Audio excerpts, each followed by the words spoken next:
Hey, good morning, everyone. Pastor Jeff here. I hope you are enjoying this beautiful Monday morning, day after Mother's Day. Today is May the 11th, and just to put a little timestamp on it, yesterday was Mother's Day. We enjoyed a beautiful day. We picnicked outside and just had a great time celebrating my wife Sarah and our mothers as well. So hope you were able to do the same yesterday. We've been going through the names of God in our morning devotions, and I'm going to take a little break from that this week. I'll be doing the devotion today, obviously, and Friday of this week, Pastor Darrell will get Wednesday. So today and Friday, we're going to just look at Romans chapter 14. And the reason that we're going to do that, we're taking just a little bit of a break. We've done a lot of the names of God. We've got a couple more we're going to do. But we're in the middle of this coronavirus pandemic, and things that I've been observing with people, including myself, is we all have a lot of opinions, and we all have ideas. We all have thoughts on how things should be happening, who's right, who's wrong. And I get a sense that as we go through this reopening process that everyone's talking about, that's the buzzword, reopening, that people are going to just continue to have their opinions, their thoughts. We're going to see those expressed on Facebook, Instagram, in the news, in conversations. And I want to just take a look and make sure that we've got a biblical perspective as we go through this time, because I know for myself, I found myself just being a little bit judgmental yesterday over someone's thoughts, and I realized that that's wrong, that's not right of me. And so we're going to look at Romans chapter 14. We'll look at the first half of the chapter this morning, the second half on Friday, to kind of help give us a framework in how to work through this process of reopening, and especially when we have people with different opinions. And I've noticed a few things with the coronavirus. I've got 4 categories of fear that I see that people are playing to, whether it's you see it in the media, you see it on social media especially, you see it in conversation, and people are playing on each other's fear. So you have one fear of sickness and dying. So these are the people that are doing the extreme distancing. They're wearing their masks at all time. Hand sanitizer is on the belt clip, and they're on high level alert at all times, trying to avoid the virus, and just a fear of getting sick, a fear of dying. I see a group out there, afraid of mandatory vaccines, afraid of a one world order that's coming out of all this, a fear of globalization, and all that's entailed with that. I see a fear of financial collapse, and certainly our government has acted on that with the stimulus packages and the relief for both, personally with unemployment benefits, the stimulus checks, the CARES Act. A lot of money being thrown into the economy over a fear of financial collapse. I also see people exploiting this fear that our rights and our freedoms could be violated, that the government overreach in a response to the virus and in trying to control the virus is taking away my personal freedoms, my personal liberties. And so I think that people have legitimate fear is never really legitimate, but concern over these matters. But I see people, I see media, I see people in positions of influence wanting to gain influence over people based on these fears. And that's not a good thing. So as a result, what I'm noticing is then we become, and this is where I found myself yesterday, I found myself judgmental. And I'm seeing people accusing each other of different things, and we've got to avoid that. We need to stay away from that. And so I've already found myself there, and so this is something that I've just been looking at personally, and I think we're going to look at it together. Romans chapter 14, starting in verse 1 says, accept him whose faith is weak without passing judgment on disputable matters. Okay, so how to handle the coronavirus. This is a disputable matter. And so that's why we're going to this chapter, because I think this really just can help us put things into perspective. So the early church here in in Rome, is dealing with a disputable matter, several disputable matters. So Paul talks about here in the first few verses about this idea of food. Should Christian eat meat, or should they eat only vegetables? And of course, the part of the concern with meat was a lot of meat at that time would have been sacrificed to idols. It would have been part of idol worship. And so could a Christian eat that? And so he says, one man's faith allows him to eat everything, but another man whose faith is weak eats only vegetables. The man who eats everything must not look down on him who does not eat everything, and the man who does not eat everything must not condemn the man who does. I've lost my spot. For God has accepted him. Who are you to judge someone else's servant? So remember, we are all servants of God. Who are you to judge another person, this is saying? To his own master he stands or falls, and he will stand, for the Lord is able to make him stand. So there's this idea of food. Should they eat the meat? Should they not eat the meat? Should they be vegetarians, or can they eat whatever they want? We'd say, well, what's the big deal? Well, this was a big deal for them at that time. Situation number 2, one man considers one day more sacred than another. Another man considers every day alike. Each one should be fully convinced in his own mind. He who regards one day as special does so to the Lord. He who eats meat eats to the Lord, for he gives thanks to God, and he abstains. For he who gives thanks to God, and he who abstains does so to the Lord and gives thanks to God. So the second issue that they're dealing with is that in the Jewish culture, they would have worshipped on Saturday, the Sabbath. When the Sabbath is mentioned in the Bible, it would be what we call Saturday. And then we see that Christians, after Jesus died, he rose again, and then ascended, they began meeting on the first day of the week, which we would call Sunday.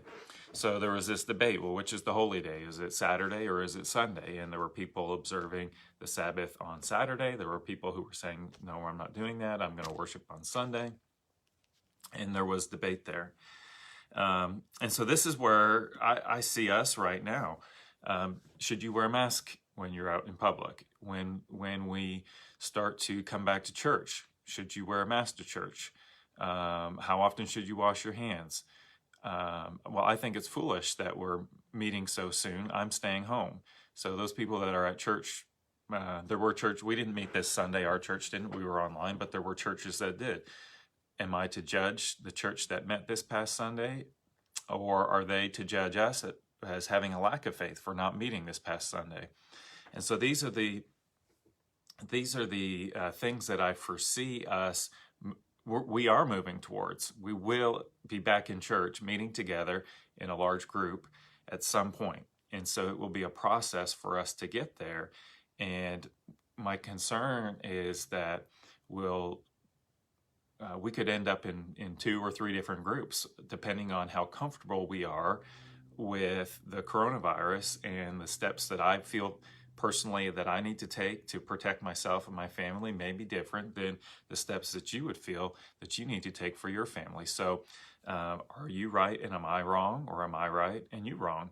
Or is this a matter that the Bible would consider a disputable matter, and you can have your opinion and I can have mine, but we can still fellowship with each other, we can still love each other.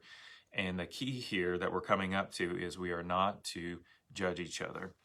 And these here are a couple of key verses, 7 and 8 in Romans chapter 14. For none of us lives to himself alone, and none of us dies to himself alone.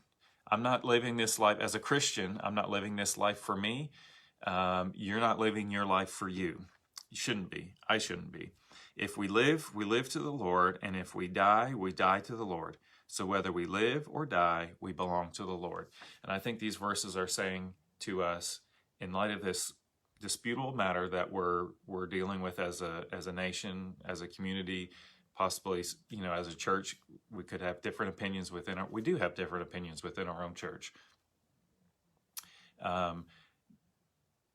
You live to the Lord and I live to the Lord. And this is a disputable matter. So as I make decisions for myself and my family, I need to do it prudently. I need to do it considering others. The Bible would teach us to consider others in our decisions.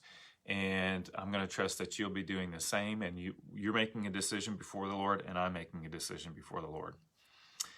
For this very reason, Christ died and returned to life so that he might be the Lord of both the dead and the living. He's your Lord. He's my Lord. So listen, you then, verse 10, why do you judge your brother? Okay, I felt like this was written directly to me. Why am I judging my brother who thinks differently than me about the coronavirus? Why do you look down on your brother? Okay, let's be honest.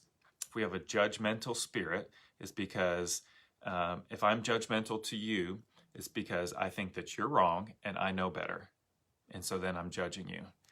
Not a good place to be. It says, why are you doing that? Why are you looking down on your brother? Listen, we will all stand before God's judgment seat. All right, God is the ultimate judge, and you'll stand before him and I'll stand before him, and you'll be responsible for how you treated me, and I'll be responsible for how I treated you.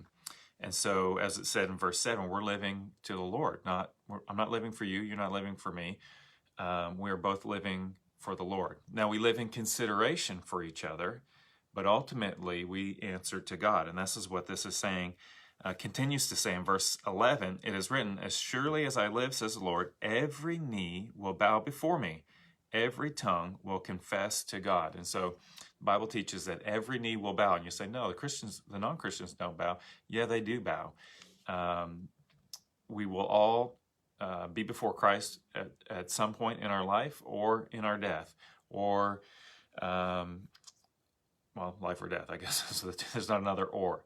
And in death, the non-believer bows before Christ and says that you are Lord. And that may be the last thing that he does before he is given judgment in hell. But every knee will bow. So then, verse 12, each of us will give an account of himself to God. So, really just this is my main point for this morning. We are not to judge each other. I make my decisions before the Lord. You make your decision before the Lord. We're not to judge each other. Now, I might see that. I might still look and think, man, I don't think you're doing this wisely. I don't think you're doing it carefully. I don't think that you're doing it in a way that's considerate to others. And we can work through those things.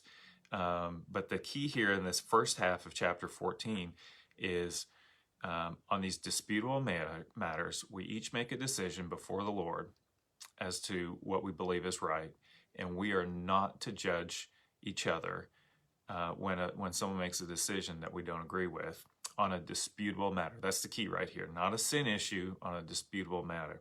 Now, the second half of the chapter talks about how we consider one another when you make one decision and I make a different decision. And that's what we're going to get into more on Friday.